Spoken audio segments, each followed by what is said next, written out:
A new synthetic killer drug known as FLAKA is spreading rapidly across the United States and already causing an epidemic of overdose fatalities and acts of violence. We're talking about FLAKA. FLAKA? The drug is called FLAKA. Some have dubbed it the insanity drug. And it's everywhere. It's been described as the scariest drug in the world. More powerful than heroin or cocaine. This is a synthetic drug that can alter your state of mind, raising excited delirium, body temperature, and literally losing their mind.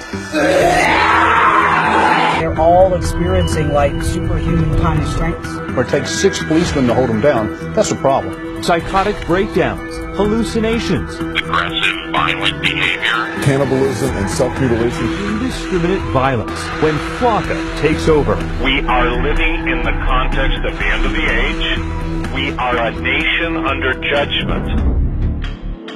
Welcome to stage 1 of the zombie apocalypse. It's been long theorized that controlled substances can bring people closer to the spirit world. Sometimes, however, what comes out of that experience isn't what you'd expect. And right now, our society is being plagued, dominated by an epidemic of controlled substances. In the 1970s, people were talking about peace and love, but nowadays people are coming back from bad trips and total psychosis. The number of overdoses are up, as are the cases of total zombification, i.e. demonic possession. The dark side opens people up to such possessions through lack of faith and environmental conditions. And while this isn't so much an issue with people of faith or orthodox practitioners, if your foundation is public education, if your dogma is militant atheism, substances like bath salts or FLAKA can be the ingredient that pushes you over the edge, an edge that you will never come back from. Weaponized substances such as bath salts and spice are being mixed into just about everything these days. E-cigarettes, chocolates, party drugs, with the intended purpose of fucking you up permanently. These are not the days to be experimenting with new things. These are not the days to be a party kid. Nefarious agendas are at play, and just about everything out there these days is being spiked with chemicals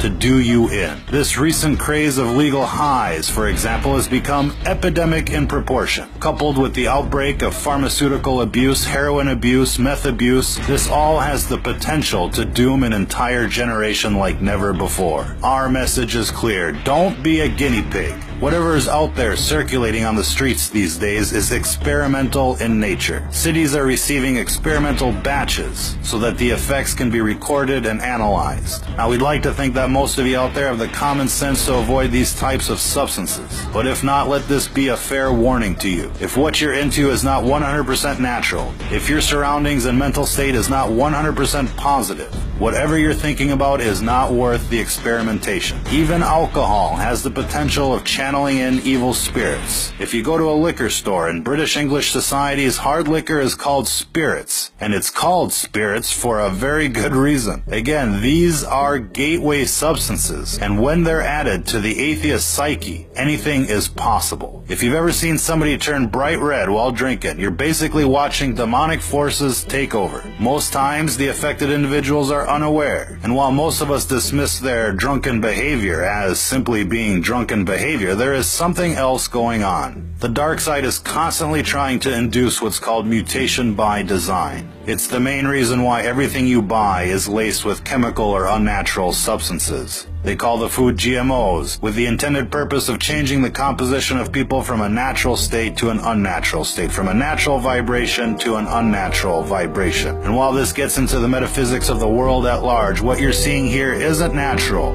It isn't safe, and it isn't just psychosis. It's what happens when you stare into the abyss, and when the abyss stares back. If you're listening to this, you are the resistance.